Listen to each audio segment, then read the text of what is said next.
بسم اللہ الرحمن الرحیم۔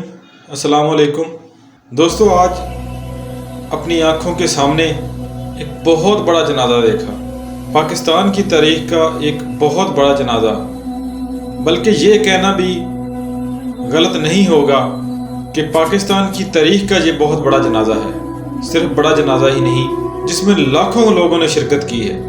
تحریک لبیک پاکستان کے سربراہ حضرت مولانا علامہ خادم حسین رضوی صاحب، جو کہ 19 نومبر 2020 کو رات 9 بجے انتقال کر گئے تھے، جمعرات کے دن، اور آج ہفتے والے دن صبح 10 بجے ان کے جنازے کا ٹائم رکھا گیا تھا، کیونکہ ان کے عقیدت مند، ان کے چاہنے والے اور عاشق رسول، جنہوں نے ہر جگہ پہ بھرپور ساتھ دیا ان کی ختم نبوت کی جد و جہد میں، تو وہ سب لوگ، وہ سب عقیدت مند اس جنازے میں شریک ہونا چاہتے تھے۔ اس لیے ہفتے والے دن 10 بجے کا ٹائم رکھا گیا تھا، کیونکہ پورے پاکستان سے لوگوں نے آنا تھا، تو وہ نہیں پہنچ سکتے تھے اتنی آسانی سے۔ کافی سفر تھا لاہور کا، جنہوں نے کراچی سے آنا تھا، بلوچستان سے یا پشاور سے، اس لیے پھر ہفتے کا ٹائم رکھا گیا تھا۔ ہفتے کے دن تقریباً صبح 10 بجے خادم حسین رضوی کے جسد خاکی کو ایمبولینس میں ڈال کر ملتان روڈ پہ ان کا گھر تھا، وہاں سے مینار پاکستان تک آتے ہوئے کئی گھنٹے لگ گئے ان کی ایمبولینس کو پہنچتے ہوئے، کیونکہ جمعرات کی شام کا انتقال ہوا تھا، تو لوگ جمعے والے دن ہی وہاں پہ پہنچنا شروع ہو گئے تھے۔ تو لاہور اس کی سڑکیں رش سے بھر گئی تھیں پہلے ہی۔ ان کے گھر سے لے کر مینار پاکستان تک ہر جگہ پہ ان کے چاہنے والے موجود تھے۔ پورے لاہور کی سڑکیں بند تھیں، لاکھوں کروڑوں لوگ ان کے دیدار کے لیے آئے تھے، ان کا جنازہ پڑھنے کے لیے آئے تھے۔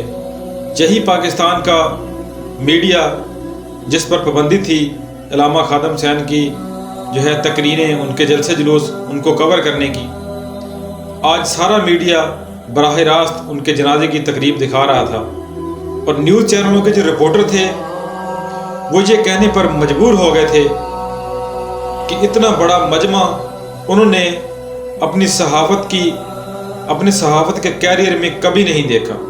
کسی سیاسی پارٹی کا جلسہ ہو، ہنگامہ ہو، جو کچھ بھی ہو، لیکن اتنا بڑا اجتماع انہوں نے اپنی زندگی میں کبھی نہیں دیکھا۔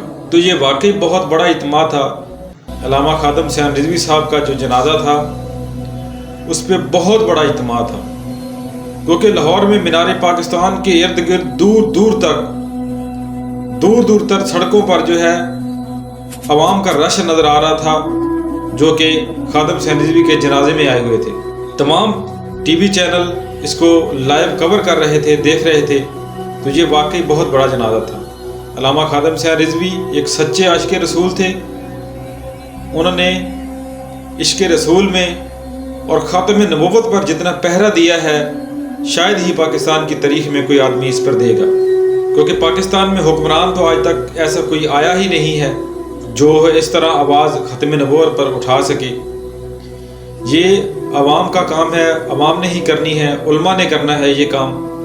تو علامہ خادم حسین رضوی صاحب نے جس طرح نوجوان نسل کو، پاکستان کے مذہبی طبقے کو، خاص کر سنی مسلک کے لوگوں کو، بلکہ ہر مسلک کے لوگوں کو، پاکستان میں بسنے والے تمام مسلک کے لوگ، کیونکہ ختم نبوت کے معاملے پر تو کسی کو، چاہے پاکستان میں بسنے والے مسلمانوں کا تعلق جس فرقے سے بھی ہے، حضور نبی اکرم صلی اللہ علیہ وسلم کے لیے تو ان کی جان بھی حاضر ہے۔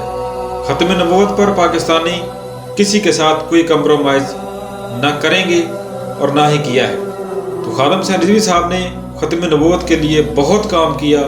انہوں نے اپنی 3-4 سال کی جو جدوجہد ہے، اس سے پہلے خادم حسین رضوی صاحب کا کوئی نام وہ اتنا زیادہ شو نہیں تھا، بہت سارے لوگ ان کو جانتے ہی نہیں تھے، لیکن پچھلے 3-4 سال میں انہوں نے جو نام کمایا ہے، انہوں نے اپنے کروڑوں فالوور بنائے ہیں، لاکھوں نہیں کروڑوں فالوور بنائے ہیں۔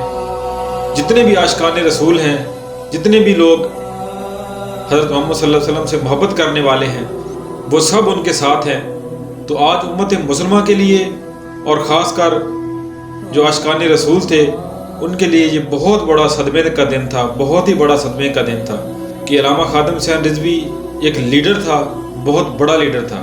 ختم نبوت کے معاملے میں جس طرح انہوں نے پہرا دیا ہے پاکستان میں، پاکستان کی در دیوار کو ہلا کے رکھ دیا ہے۔ پاکستان کی حکومت ہو، ادارے ہوں، جن کو یہ تکلیف تھی، جو کہ دوسری غیر مسلم ممالک جو ہیں ان کے آگے گھٹنے ٹیکتے ہیں، ان کے آگے مجبور ہیں، ان کو کچھ کہہ نہیں سکتے، ان کے سفیروں کو نہیں نکال سکتے، تو خادم حسین رضوی نے جو ہے پچھلی حکومت میں بھی فیض آباد میں ایک دھرنا دیا تھا، تو مسلم لیگ نون کی حکومت کی وہ جو ہے گھٹنے ٹیکنے پر مجبور کر دیا تھا۔ وہ بہت بڑے عالم دین تھے، سچے عاشق رسول تھے، جتنی محبت اور عقیدت انہوں نے سمیٹی ہے پاکستان سے شاید ہی کوئی سمیٹے گا۔ ایک عظیم انسان جسے پاکستان کی تاریخ میں جو ہے صدیوں یاد رکھا جائے گا۔ پاکستان سے محبت کرنے والے اور اپنے نبی سے، حضرت محمد صلی اللہ علیہ وسلم سے محبت کرنے والے لوگ خادم حسین رضوی کو کبھی نہیں بھولیں گے۔